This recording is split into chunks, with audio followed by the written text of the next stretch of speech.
Halo semua, di pertemuan kali ini kita akan belajar apa itu interaksi manusia dan komputer. Interaksi manusia dan komputer. Interaksi manusia dan komputer adalah disiplin ilmu yang mempelajari hubungan antara manusia dan komputer yang meliputi perancangan, evaluasi, dan implementasi antarmuka pengguna komputer agar mudah digunakan oleh manusia. Ilmu ini berusaha menemukan cara yang paling efisien untuk merancang pesan elektronik. Dengan kata lain, ilmu manusia komputer itu sendiri adalah serangkaian proses, dialog, dan kegiatan yang dilakukan oleh manusia untuk berinteraksi dengan komputer yang keduanya saling memberikan masukan dan umpan balik melalui sebuah antarmuka untuk memperoleh hasil akhir yang diharapkan. Bidang-bidang yang terlibat dalam interaksi manusia dan komputer meliputi psikologis, ergonomik, sosiologi, ilmu komputer dan teknik, bisnis, dan desain grafis.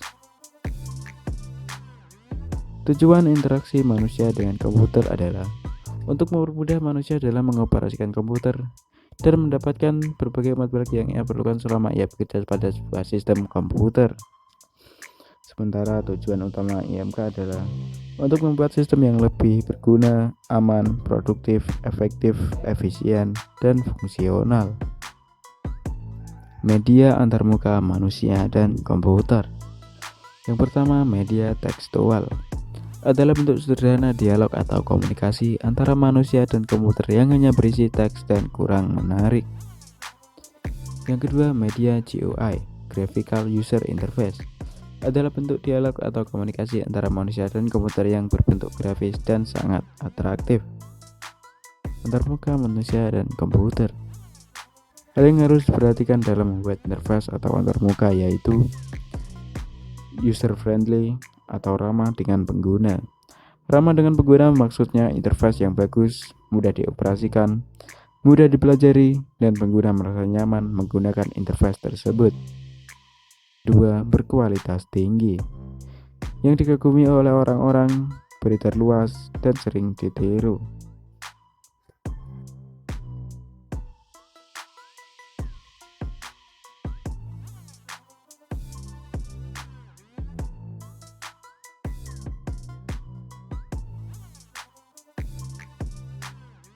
Faktor manusia sebagai pengolah informasi. Faktor yang paling penting dalam interaksi manusia dan komputer adalah manusia, karena manusia sebagai pembuat dan pengguna sangatlah diutamakan. Faktor manusia dapat dipandang sebagai pengolah informasi. Informasi diterima dan ditanggapi melalui saluran input-output. Di sini diliputi indera. Lalu informasi disimpan dalam ingatan. Di sini di dalam memori. Setelah itu, informasi diproses dan diaplikasikan dalam berbagai cara. Prototyping. Prototype merupakan suatu metode dalam pengembangan sistem yang menggunakan pendekatan untuk membuat suatu program dengan cepat dan bertahap sehingga segera dapat dievaluasi oleh pemakai. Prototype mewakili model produk yang akan dibangun atau mensimulasikan struktur, fungsionalitas, dan operasi sistem. Dalam pembuatan prototype, kita dapat menerapkan UCD atau User Centered Design yang cocok untuk user awam IT. Tahapan prototyping. Yang pertama, identifikasi kebutuhan. Di sini pengembang dan pemakai bertemu dan menjelaskan kebutuhan sistem. Setelah itu, pembuatan.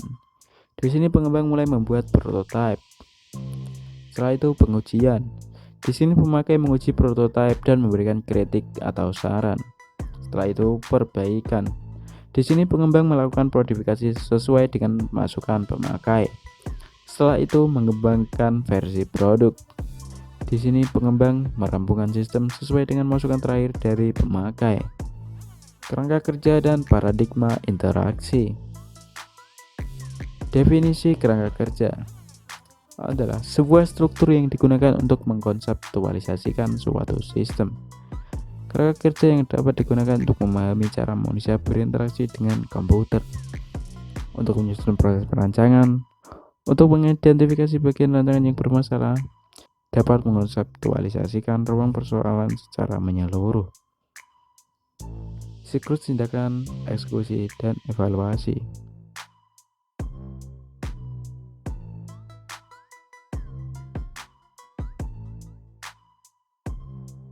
Pemodelan sistem.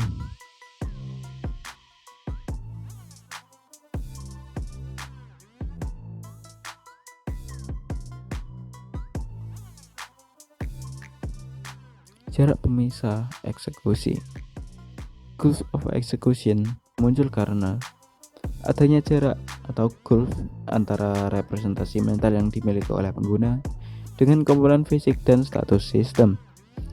Perbedaan antara keinginan pengguna dengan apa yang dapat dilakukan oleh sebuah sistem atau seberapa jauh sistem tersebut dapat mendukung tindakan yang akan dilakukan oleh pengguna.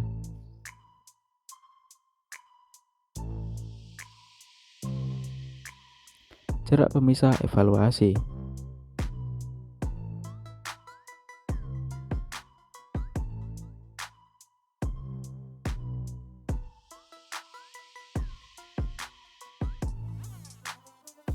Kerangka kerja interaksi. Siklus tindakan eksekusi atau evaluasi berfokus pada cara pandang pengguna tentang interaksi, tidak mempertimbangkan hal lain di luar interaksi. Abu dan Bile 1998 memperluas pendekatan ini dengan secara eksplisit memasukkan sistem dan cara mereka berkomunikasi dengan pengguna dengan memanfaatkan antarmuka yang ada.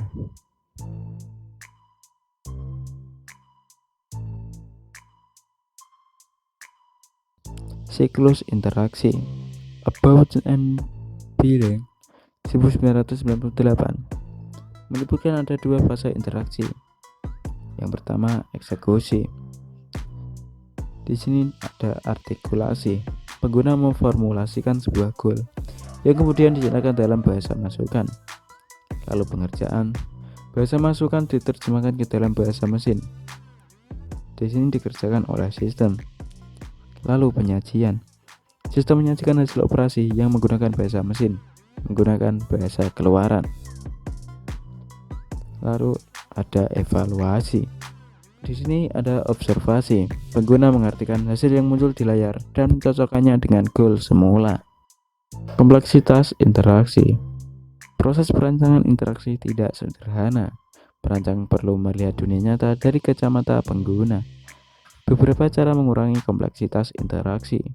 Model mental, pemetaan, jaring semantik dan artikulatory, dan affordance. Pemetaan. Konsep pemetaan menjelaskan tentang bagaimana pengguna menghubungkan satu benda dengan benda lain.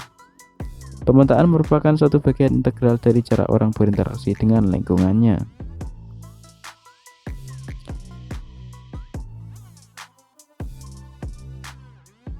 Semoga penjelasan tadi dapat dipahami dan bermanfaat bagi kita semua. Saya Huda dari Kuliah Interaktif. Terima kasih.